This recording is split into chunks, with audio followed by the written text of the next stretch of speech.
आप इस वीडियो में श्रीमद् भगवत गीता के अनमोल वचन, भगवत गीता के विचार, श्रीमद् भागवत गीता का उपदेश सुनेंगे। नरक के 3 द्वार होते हैं, वासना, क्रोध और लालच। परमात्मा को प्राप्ति के इच्छुक ब्रह्मचर्य का पालन करते हैं।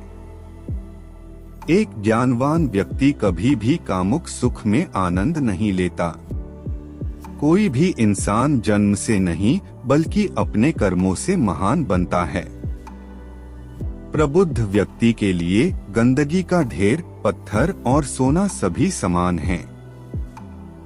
कर्म मुझे बांधता नहीं, क्योंकि मुझे कर्म के प्रतिफल की कोई इच्छा नहीं। जिस प्रकार अग्नि स्वर्ण को परखती है, उसी प्रकार संकट वीर पुरुषों को। समय से पहले और भाग्य से अधिक कभी किसी को कुछ नहीं मिलता है। कर्म के बिना फल की अभिलाषा करना व्यक्ति की सबसे बड़ी मूर्खता है। यह सृष्टि कर्म क्षेत्र है, बिना कर्म किए यहाँ कुछ भी हासिल नहीं हो सकता। जो मन को नियंत्रित नहीं करते, उनके लिए वह शत्रु के समान कार्य करता है। जो दान बिना सत्कार के कुपात्र को दिया जाता है, वह तमस दान कहलाता है। अपने अनिवार्य कार्य करो, क्योंकि वास्तव में कार्य करना निष्क्रियता से बेहतर है। सदैव संदेह करने वाले व्यक्ति के लिए प्रसन्नता ना इस लोक में है, ना ही कहीं और। फल की अभिलाषा छोड़कर कर्म करने वाला पुरुष ही अपने जीवन को सफल बनाता है। जो हुआ वह अच्छा हुआ, जो हो रहा है वह अच्छा हो रहा है, जो होगा वो भी अच्छा ही होगा। मेरा तेरा, छोटा बड़ा, अपना पराया, मन से मिटा दो, फिर सब तुम्हारा है और तुम सबके हो। मन की गतिविधियों, होश, श्वास और भावनाओं के माध्यम से भगवान की शक्ति सदा तुम्हारे साथ है। धरती पर जिस प्रकार मौसम में बदलाव आता है, उसी प्रकार जीवन में भी सुख आता जाता रहता है। लोग आपके अपमान के बारे में हमेशा बात करेंगे। सम्मानित व्यक्ति के लिए अपमान मृत्यु से भी बदतर है। आत्मज्ञान की तलवार से अपने हृदय से अज्ञान के संदेह को काटकर अलग कर दो। उठो, अनुशासित रहो। सफलता जिस ताले में बंद रहती है, वह 2 चाबियों से खुलती है। एक कठिन परिश्रम और दूसरा दृढ़ संकल्प। मैं भूतकाल, वर्तमान और भविष्य काल के सभी जीवों को जानता हूँ, लेकिन वास्तविकता में मुझे कोई नहीं जानता है।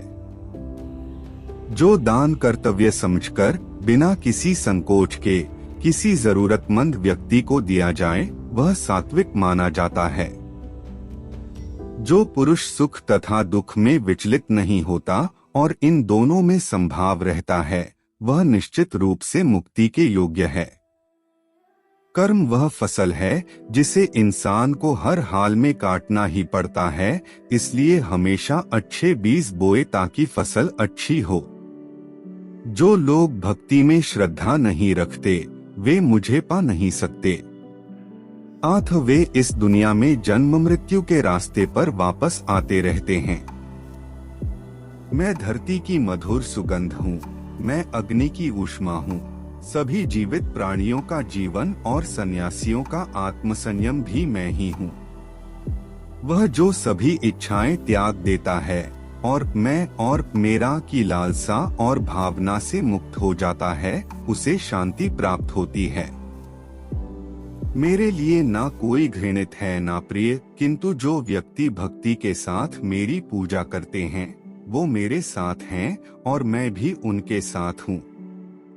मनुष्य को जीवन की चुनौतियों से भागना नहीं चाहिए और न ही भाग्य और ईश्वर की इच्छा जैसे बहानों का प्रयोग करना चाहिए।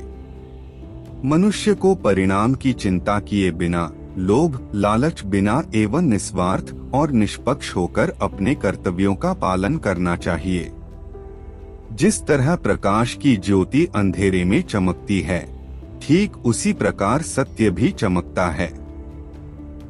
इसलिए हमेशा सत्य की राह पर चलना चाहिए।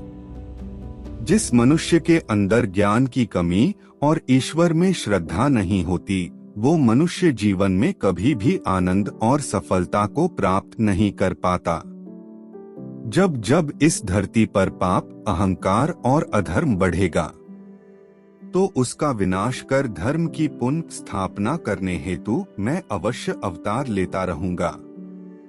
वह व्यक्ति जो अपनी मृत्यु के समय मुझे याद करते हुए अपना शरीर त्यागता है, वह मेरे धाम को प्राप्त होता है और इसमें कोई संशय नहीं है। जन्म लेने वाले के लिए मृत्यु उतनी ही निश्चित है जितना कि मृत होने वाले के लिए जन्म लेना। इसलिए जो अपरिहार्य है उस पर शोक मत करो। वह जो वास्तविकता में मेरे उत्कृष्ट जन्म और गतिविधियों को समझता है, वह शरीर त्यागने के बाद पुनः जन्म नहीं लेता और मेरे धाम को प्राप्त होता है। जो होने वाला है वो होकर ही रहता है और जो नहीं होने वाला वह कभी नहीं होता। ऐसा निश्चय जिनकी बुद्धि में होता है, उन्हें चिंता कभी नहीं सताती है। अपने परम भक्तों, जो हमेशा मेरा स्मरण या एक चित्त मन से मेरा पूजन करते हैं, मैं व्यक्तिगत रूप से उनके कल्याण का उत्तरदायित्व लेता हूँ।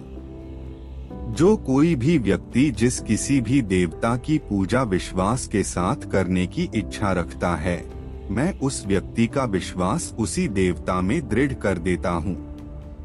अच्छे कर्म करने के बावजूद भी लोग केवल आपकी बुराइयां ही याद रखेंगे। इसलिए लोग क्या कहते हैं, इस पर ध्यान मत दो, तुम अपना कर्म करते रहो। मानव कल्याण ही भगवत गीता का प्रमुख उद्देश्य है। इसलिए मनुष्य को अपने कर्तव्यों का पालन करते समय मानव कल्याण को प्राथमिकता देना चाहिए। इतिहास कहता है कि कल सुख था, विज्ञान कहता है कि कल सुख होगा, लेकिन धर्म कहता है कि अगर मन सच्चा और दिल अच्छा हो तो हर रोज सुख होगा। क्रोध से भ्रम पैदा होता है, भ्रम से बुद्धि व्यग्र होती है, जब बुद्धि व्यग्र होती है तब तर्क नष्ट हो जाता है। जब तर्क नष्ट होता है तब व्यक्ति का पतन हो जाता है। अपने आप को ईश्वर के प्रति समर्पित कर दो, यही सबसे बड़ा सहारा है।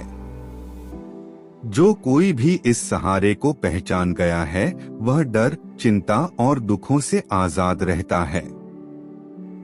मनुष्य को अपने कर्मों के संभावित परिणामों से प्राप्त होने वाली विजय या पराजय, लाभ या हानि, प्रसन्नता या दुख इत्यादि के बारे में सोचकर चिंता से ग्रसित नहीं होना चाहिए।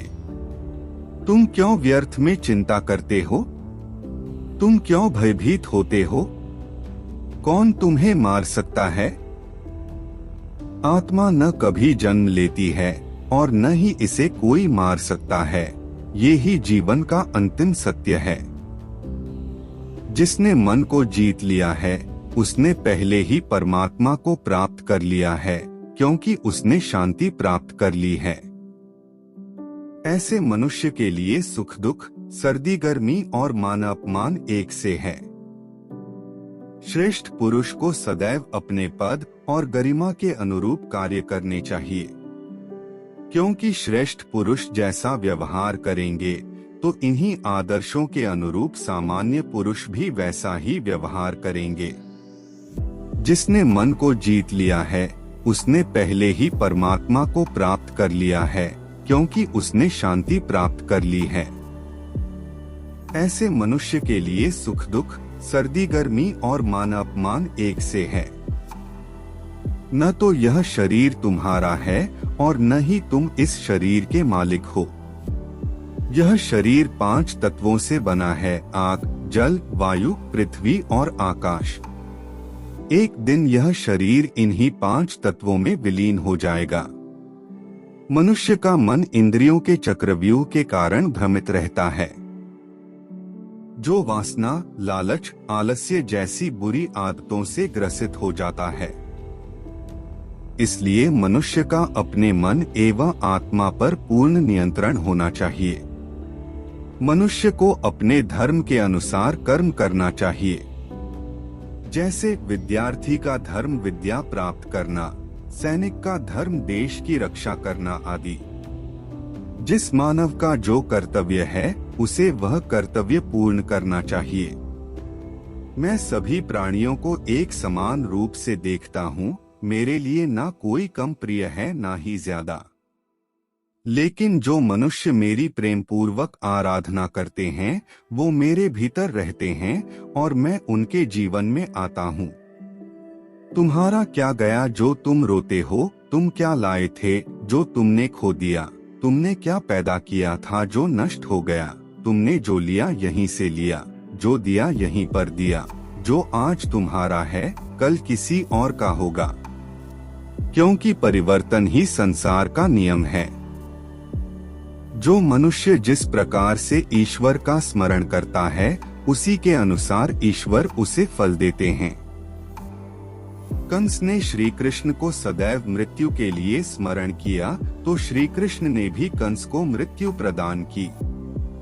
अतः परमात्मा को उसी रूप में स्मरण करना चाहिए जिस रूप में मानव उन्हें पाना चाहता है।